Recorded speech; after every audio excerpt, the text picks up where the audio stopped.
This episode of the Thye Files is brought to you by Delete Me.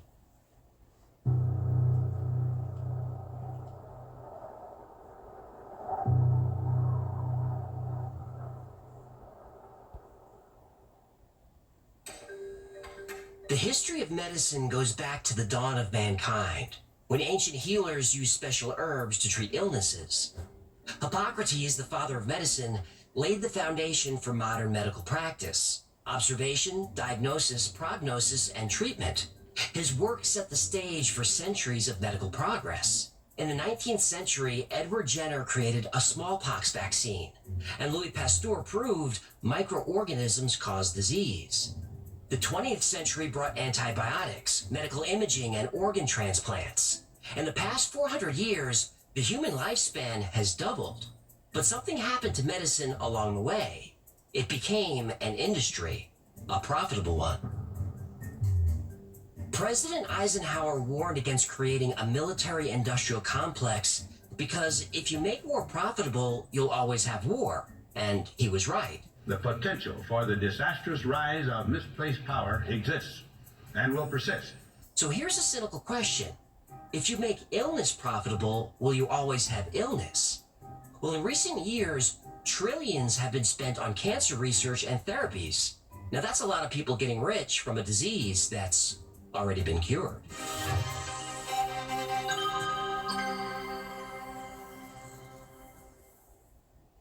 Alas, poor Yorick. I knew him, Horatio. Yeah, human! Thank goodness you're here! It's an emergency! I told you, baby, I didn't know! I swear to Poseidon! What is going on? Whoa, Gertie sounds angry. Oh, that's why I called. She was searching the web, and she found out some things about me. Personal things. Like what? 3 marriage licenses. Okay. And 2 divorce decrees. You're still legally married? I thought I got that one annulled. It was Vegas, I had a great night at the tables, a few too many martinis, and next thing you know, I'm in the Elvis chapel with an angel fish named Sheila that I met Mandalay Bay. Mandalay Bay? It's a hotel that has a big aquarium. I know what it is. Get a divorce. I already filled out the paperwork. But Gertie thinks I've been hiding this from her. I didn't even know all this information was on the web. Oh, I'm gonna be swimming on the couch for a week now. Look, why don't you just use Delete Me? Oh, I think you just meandered your way right into today's sponsor. Well, thank goodness it finally did. Delete Me is a hands-free subscription service working to scrub your personal data from the web. Their team of privacy experts removes you from hundreds of data brokers all year long. And in just 7 days, you'll receive a detailed privacy report showing you exactly where your information was found and removed. Delete Me will wipe the slate clean, removing your personal data like phone numbers, addresses, and more. Plus, their monitoring system ensures that your data stays gone, repeating removal as needed, helping you reduce the risks of identity theft, stalking, even harassment. And here's the best part. With Delete Me, you're in control. You can make custom removal requests, tailoring your privacy protection to fit your needs. To start protecting your personal data, go to joindeleteme.com/theyfiles and use code theyfiles to receive 20% off Delete Me US consumer plans. Joindeleteme.com/theyfiles for 20% off? Yep. Okay, I gotta sign up before Gertie finds my old semi-aquatic pictures.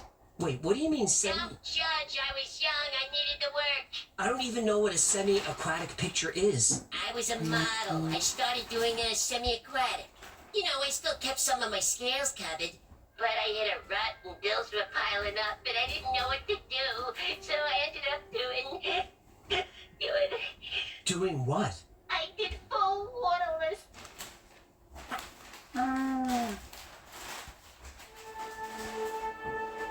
Royal Raymond Rife was born in Nebraska in 1888. He was a good student and wanted to be a doctor. Only 16 years old, he was admitted to Johns Hopkins University, one of the best medical institutions in the world. Rife became fascinated by bacteriology and the microscopic world, which led him to optics. To study bacteria effectively, he needed to see them clearly. He took a job at Zeiss Works in New York and trained under senior optics engineers. If you know anything about microscopes, telescopes, or cameras, or anything with lenses, you've heard of Zeiss. And Reif wasn't a bookworm researcher. He was hands-on. He built his own equipment, including one of the most powerful microscopes ever made, the universal microscope. In the 1920s, standard microscopes could only magnify objects up to 2,000 times. Reif's could reach 60,000 times magnification. He could see viruses and bacteria that nobody had ever seen before. Reif discovered what he called Bacillus X, or the BX virus. He believed cancer wasn't a disease, it was a virus, the BX virus. He wanted to destroy these microorganisms without harming surrounding tissue. Then he made another amazing discovery. He found that exposing microorganisms to specific frequencies caused them to explode. It's immediately paralyzed and it starts disintegrating from within. All objects have a resonant frequency. When exposed to an external force matching this frequency, an object absorbs energy and vibrates more intensely. Parts of the human body have their own frequencies. This is useful in an MRI, which uses frequencies to produce diagnostic images. But it can also be dangerous. If you resonate an object for too long or with too much energy, it can be damaged or destroyed. This is why singers can break a glass by singing the right note.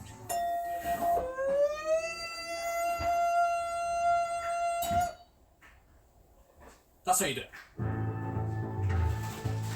So Reif built the Reif frequency generator, or Reif machine, which emitted specific frequencies to target and destroy specific microorganisms. He called the frequency the mortal oscillatory rate. He found the frequencies to destroy tuberculosis, typhoid, pneumonia, anthrax, and more, all without harming healthy tissue. Now you can see the disintegration of the bacteria going into pieces.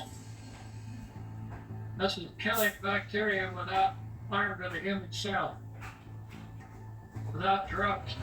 He injected lab rats with cancer cells, creating golf ball-sized tumors, then used his machine to match the cancer's mortal oscillatory rate. It worked. The lab rats were completely cancer-free. Reif's work attracted interest from other doctors. Dr. Milbank Johnson arranged a study on 16 cancer patients using Reif's machine. In 3 months, 14 of the 16 patients were completely cured. Dr. Royal Raymond Reif discovered the cure for cancer, and it ruined him.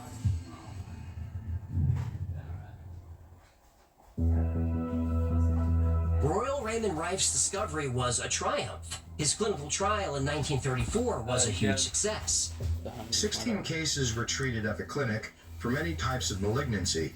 After 3 months, 14 of these so-called hopeless cases were signed off as clinically cured by the staff of 5 medical doctors and Dr. Alvin G. Ford, MD, pathologist for the group. At first, the medical establishment rejected Reif's ideas. The notion that simple radio waves could succeed where radiation and surgery had failed, well, that was nonsense. They figured Reif's funding would dry up and he'd disappear. But that didn't happen. To get financed in medical research, you need support from the pharmaceutical industry. But Reif didn't need big pharma. He was backed by a few private investors, including William Timken, who owned a ball bearing company. Hey, it's all ball bearings nowadays. Okay. Now you prepare that fixer valve with some 3-in-1 oil and gauze pads. With And the... I'm gonna need about 10 quarts of antifreeze. What? Fletch! I know it's Fletch. With no ties to the medical industry, Reif had the freedom to research whatever and however he wanted.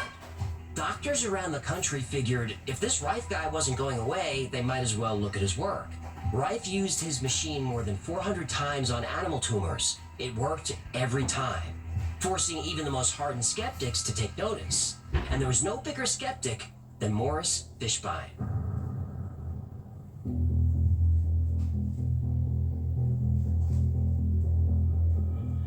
Fishbein, head of the American Medical Association, was known to be very aggressive.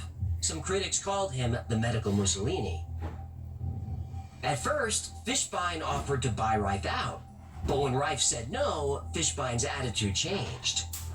Rife kept working, but progress became increasingly difficult. Mysterious people started showing up at his lab. Some offered bribes, and others made threats. Other doctors had success using Rife's technology, but were pressured by the AMA to stop or lose their licenses. Vigilant against quackery is Dr. Morris Fishbein. There is no serum, drug, or combination of drugs that we know that will definitely cure cancer. Any doctor caught using a Rife machine was harassed and worse. Fishbein then launched a campaign of character assassination against Rife. Articles appeared in medical journals and newspapers calling Rife a quack and a charlatan. Rife's lab was vandalized, his equipment destroyed, and his research disappeared. His life was unraveling. The final blow came in 1939. Fishbein offered one of Rife's investors legal assistance in an attempt to steal the company from Rife and other investors. Rife spent years fighting lawsuits. He went bankrupt, and the AMA stopped his work from proceeding. Royal Raymond Rife quietly retired. Broken, he turned to alcohol.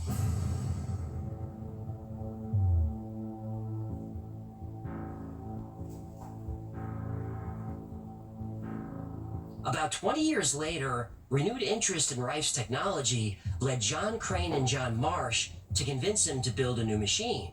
Rife agreed, but the business didn't last long. In 1960, their labs were raided without a warrant. All equipment and records were seized. Rife stayed out of court, but his partners were charged with medical fraud. Even though 14 patients testified they were cured by the Rife machine, Crane and Marsh were sentenced to 3 years in prison. Oh, by the way, the forewoman of the jury was an AMA doctor. Oh, come on. Rife was again labeled a liar and a quack and reduced to poverty and despair. Many of Rife's associates faced tragedies. Dr. Milbank Johnson died in 1944, poisoned, and all his research disappeared. Burnett Labs in New Jersey, building Rife machines to treat cancer, mysteriously burned to the ground in 1939. All equipment and research were destroyed. And the owner of the lab, Dr. John Burnett, was related to William Timken. The ball-bearing guy? Yep. Dr. Elmer Nemes was a nuclear physicist, medical doctor, and microscope designer. He was trying to replicate Rife's work in 1969. He died while staying at a hotel when his bed suddenly caught fire. 2 years later, in 1971, Rife had a heart attack. While in the hospital, he died after he was accidentally given a lethal dose of Valium. Accidentally my dorsal fin. But Rife's ideas didn't die with him. Other pioneers would seek out alternative ways of curing diseases. The medical mavericks were not going away. But neither were Morris Fishbein or the AMA.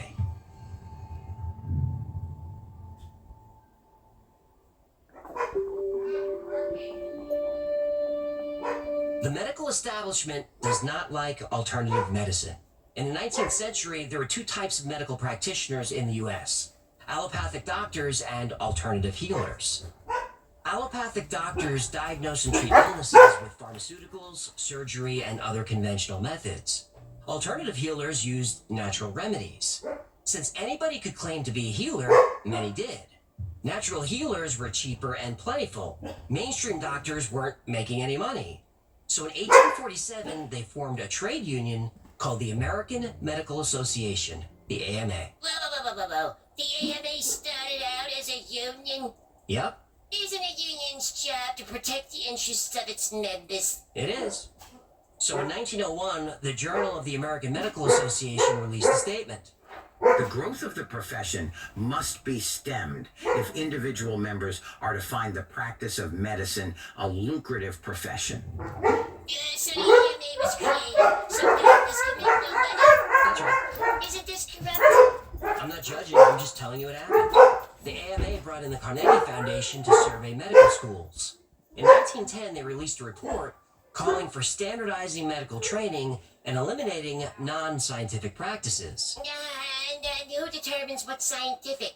The AMA does. Yeah, of course. Schools teaching alternative medicine were forced to drop these courses or lose funding and their ability to grant an MD. This led to a significant reduction in medical schools. They offered tremendous amounts of money to the schools that would agree to cooperate with them. Almost overnight, all of the major universities received large grants from these sources and also accepted 1, 2, or 3 of these people that I mentioned on their board of directors, and the schools literally were taken over by the financial interests that put up the money. In 1904, there were 160 schools granting MDs to more than 28,000 students. By 1920, only 85 medical schools were left. By 1935, the number had dropped to just 66. New awareness of past injustices in many parts of our society. That's true in the fields of science and medicine, which are starting to look more carefully at their own history. Most medical schools for blacks and all medical schools for women were now closed. So if you were black or a woman, becoming an MD and getting into the AMA was difficult. The American Medical Association is one of the country's oldest, largest, and best-known associations of doctors. Its voice has long been influential, but now the AMA is finally beginning to come to terms with racism in its own past. The doctor is the only one entitled by training, by experience, and by law to take care of the sick. The AMA established allopathic medicine as the only acceptable type of medicine to practice. Alternative medicine was marginalized and in some cases made illegal. Even if the natural medicine worked? Yep. This is bad. It gets worse. It always does.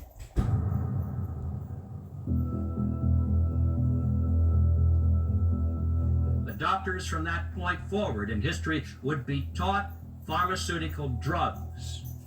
All of the great teaching institutions in America were captured by the pharmaceutical interests in this fashion.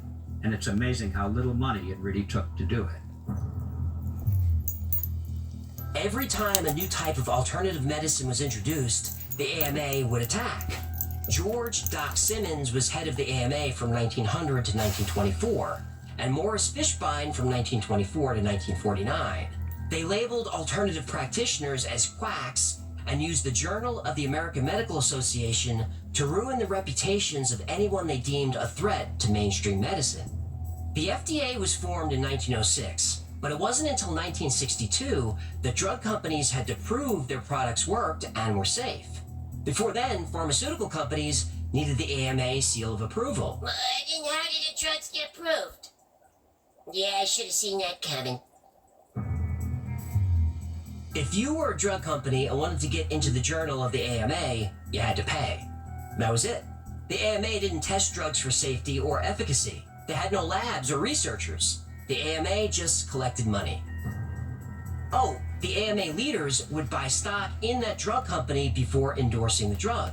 You know, so they can cash in when the stock price went up. Oh, insider trading, like they do in Congress? Yeah, kind of like that. Nice work if you can get it, huh? Sure is. Dr. Max Gerson made a terrible mistake when he made the claim that smoking could cause cancer. He didn't realize that, at the time, the single largest contributor to the AMA was Philip Morris. Morris Fishbein quickly launched a campaign to imply that smoking was not only safe, but was recommended by doctors. Yes, according to this survey, more doctors smoke Camels than any other cigarette. Pack after pack, week after week. See for yourself why Camels are so popular with the doctors of America. Simmons retired in 1924 as a wealthy man, and then Fishbein took over. By the way, Simmons was never a doctor. He got his diploma from Rush Medical College by mail. At least Fishbein went to medical school, though he wasn't a good student. He never finished his internship, he never received a diploma, and never practiced medicine, never saw a patient, not ever. In 1938, along with the AMA, Fishbein was indicted for violating the Sherman Antitrust Act. The AMA was convicted and fined, but Fishbein was acquitted. Still, he was lining his pockets. Under Fishbein's leadership, the public grew more critical of the AMA. It seemed like the AMA was interested in making people money, not making people healthy. Fishbein was finally thrown out of the AMA in 1949. And that was the end of the corruption with the AMA and Big Pharma? Oh, I'm sure everything's on the level now. Uh-huh.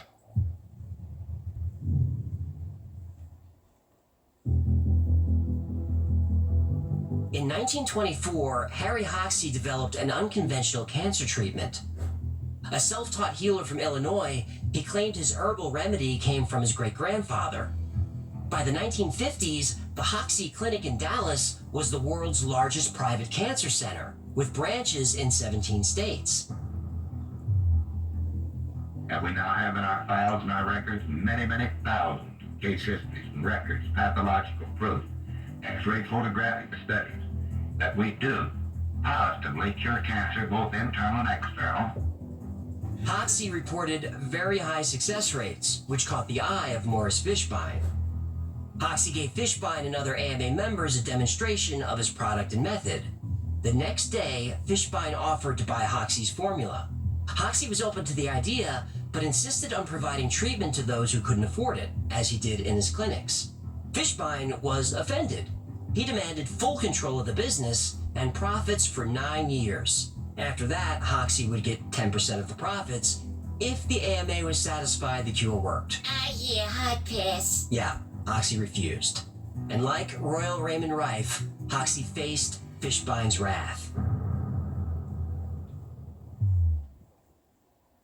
From 1926 to 1931, Hoxsey was arrested 119 times for practicing medicine without a license. Between 1937 and 1939, he was arrested over 100 times in Texas. Fishbein labeled Hoxsey the worst cancer quack of the century and pressured the FDA to shut down his clinic. Patients were harassed, records seized, and clinics closed. Hoxsey fought back. He sued Fishbein and the AMA for libel and slander, and won. Fishbein was forced to resign and admitted in court that Hoxsey's treatment cured external cancer. Hoxsey converted skeptics, including Al Templeton, the assistant district attorney of Dallas, who had arrested Hoxsey almost 100 times. When Templeton's brother's cancer was cured by Hoxsey, Templeton became Hoxsey's lawyer. In 1939, Esquire journalist James Burke came to Texas to expose the fraud. Why don't you go down to Texas and let's expose this fellow. He's getting too big. And the American Medical Association liked to put him out of business and said, you go down and get acquainted with it. And it says, we'll do a couple of pieces on him and put an end to this. He stayed 6 weeks and wrote The Quack Who Cures Cancer and became Hoxsey's publicist. Now, even though Fishbein resigned, he was still powerful. In 1960, after 36 years of operation, Hoxsey's clinics were closed. Even with the support of U.S. Senator Elmer Thomas, Hoxsey's herbal treatment was never officially tested, because one senator is not enough. It seems that the medical fraternity is highly organized and that they have decided to crush you and your institution. It seems that the public officials are afraid that if they make any move or say anything antagonistic to the wishes of the medical organization, they will be pouted upon and destroyed. In other words, the public officials seem to be afraid of their jobs and even of their lives. In the next election, the AMA lobbied heavily against Senator Thomas. Even though Thomas was very popular, he was defeated in the primary by Mike Monroney. The vote was a huge upset and a surprise to everyone. But it wasn't a surprise to the AMA.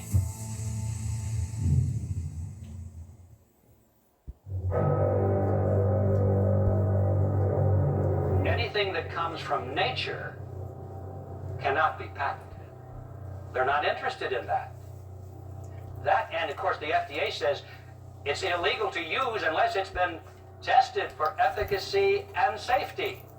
Now you see the catch-22 you're in there. Nothing from nature, regardless of how effective it might be, will ever be proven safe or effective according to the FDA. It'll never be. So therefore, everything from nature will always be condemned by the FDA as unproven.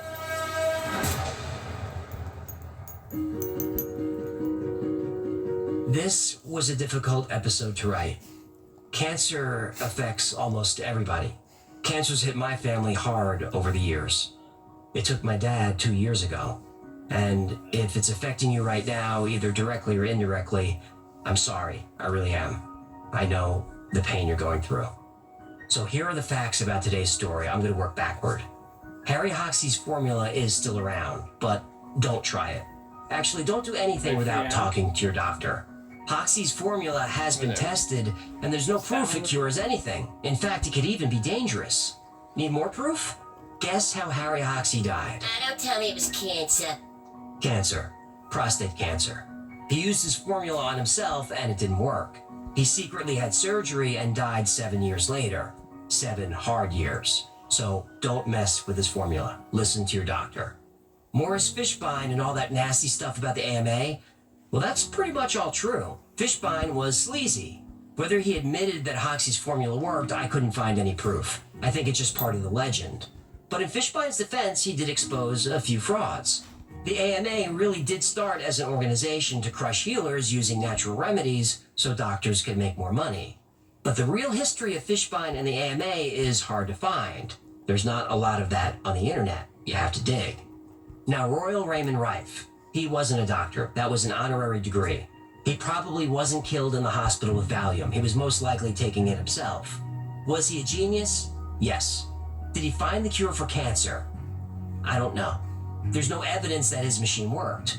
But some people have tried to build it and got hurt or killed. So again, don't try it. And if you see one for sale, it's a fraud. Don't buy it. But you really can destroy things if you expose them to Hector the right is my frequency. friend. So what Hector about wants to cancer see this cells? video. Well, I stumbled across this TED Talk by Anthony Holland Facebook. from about 10 years ago. Get He's out of a my music way. professor, but he was working with a lab using sound to attack cancer cells. We now know that cancer is vulnerable between the frequencies of 100,000 hertz and 300,000 hertz. So now we attack leukemia cells. Leukemia cell number 1 tries to grow a copy of itself, but the new cell is shattered into dozens of fragments, scattered across the slide. And then 7 years ago, a TED Talk by Christine Gibbons. Now, by arranging an array of these elements in a concave formation, the transducer then becomes capable of transmitting ultrasonic waves that then increase sharply in strength at the focus. By pulsing those waves, we create the histotripsy effect to destroy tissue at the cellular level. Sounds promising, but does it work? We don't know. A bigger, darker question. Is Big Pharma suppressing cures because more sick people means more profit? Honestly, I don't think so. Really, I don't. I think the companies, generally speaking, are evil. But that's mostly a judgment of the people who run them. They're greedy. But that's their job. They're supposed to make money for the people who own the pharmaceutical companies. Now, who owns them? Well, mostly bankers and hedge funds. But if you have a 401k, a pension, or some kind of managed investment account, you probably own a little of them too. Now, the doctors, scientists, and researchers at these pharmaceutical companies aren't evil. They're the opposite of evil. Those men and women in lab coats going to a lab every day? Thank God for them. And if you're one of those people, thank you, truly. If you work in healthcare in any capacity, if you're an EMT, or you're a nurse working night shifts, or caring for the elderly, or working hospice, thank you. Be angry at the corporations, be angry at the greed in the boardroom, but don't be angry at someone who spent half their life in school to sit in front of a microscope for 60 hours a week.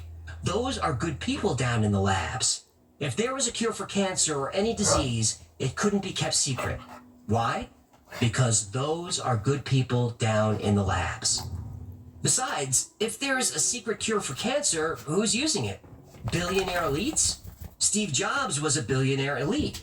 He was diagnosed with cancer at age 49. He had the resources for any treatment he wanted, conventional or otherwise.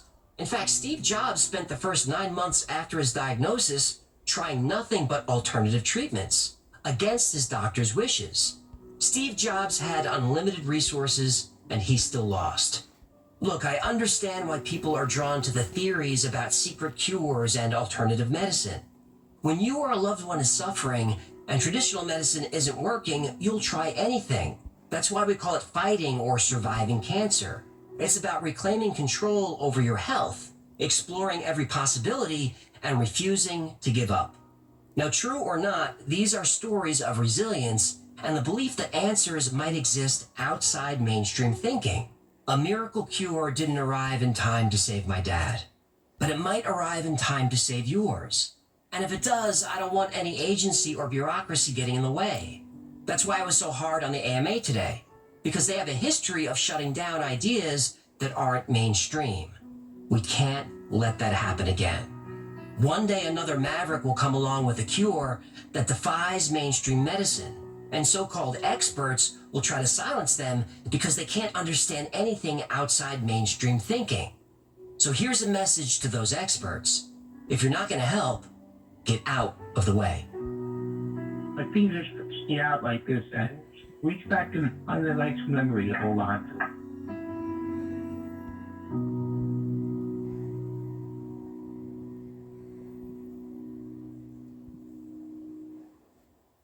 Thanks so much for hanging out today. My name is AJ. There's Hecklefish.